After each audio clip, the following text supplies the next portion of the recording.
प्राचीन भारत में जब हमारे भोजन की थाली में श्री अन्न के पकवान होते थे, ज्वार, बाजरा, रागी, सावा, कोदो, खाते थे हम कि नहीं खाते थे मोटा अनाज। लेकिन धीरे धीरे धीरे करके हमारे किसान भाइयों ने श्री अन्न की खेती का क्षेत्रफल घटा दिया, गेहूं और धान बढ़ता चला गया।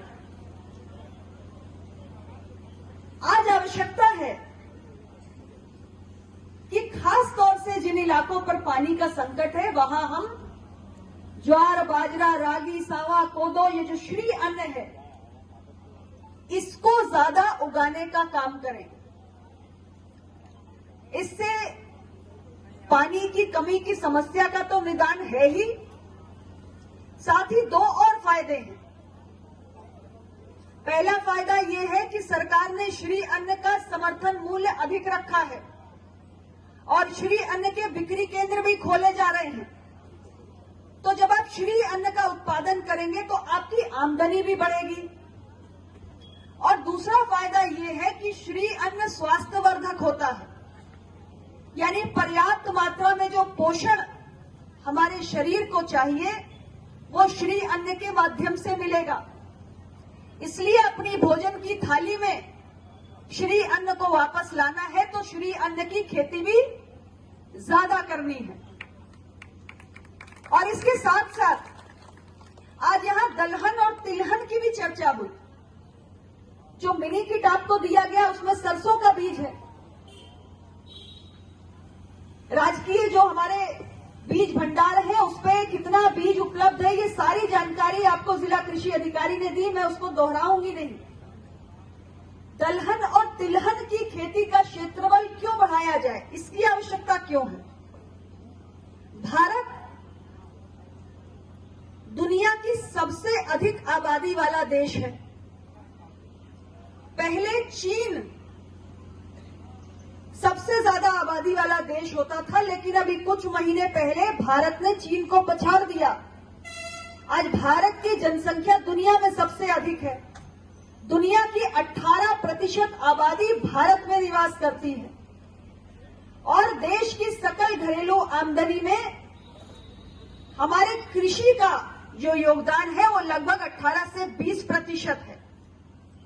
आज बढ़ती हुई आबादी की मांग बढ़ रही है, तो जहां तक विषय खाद्यान्न का है, धान गेहूं का जहां तक प्रश्न है, हम आत्मनिर्भर हैं और महज आत्मनिर्भर नहीं है, यानी हमारे देश की जो आवश्यकता है उसकी पूर्ति हम कर रहे हैं। इसके अतिरिक्त दुनिया के बाजारों में, दुनिया के तमाम देशों में हम खाद्यान्न निर्यात भी कर रहे हैं। लेकिन जब बढ़ती हुई आबादी की दलहन और तिलहन के संबंध में बढ़ी हुई मांग की आपूर्ति का विषय आता है तो भारत आत्मनिर्भर नहीं है। हमारे यहां जितनी हमारी बढ़ती हुई आबादी की मांग है उसके सापेक्ष हमारे पास दलहन का उत्पादन भी कम है और तिलहन का उत्पादन भी कम है।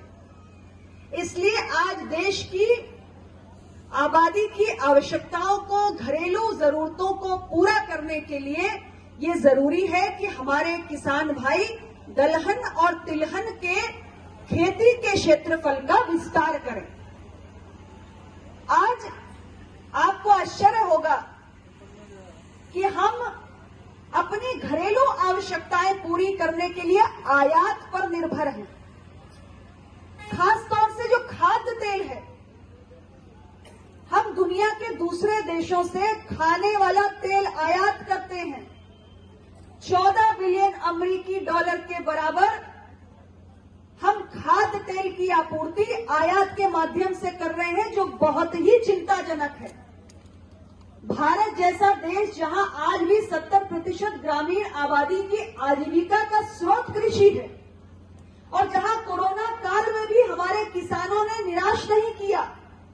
अगर हम खाद्यान्न में आत्मनिर्भर हो सकते हैं, खाद्यान्न हम इतना सरप्लस उत्पादन कर सकते हैं कि दुनिया के तमाम देशों में बेच सकें, तो निश्चित रूप से यदि हमारे किसान भाइयों ने मन बना लिया तो दलहन और तिलहन में भी हम न केवल आत्मनिर्भर हो सकते हैं अपितु दुनिया के तमाम देशों में निर्यात करने योग्य भी हम बन सकते हैं।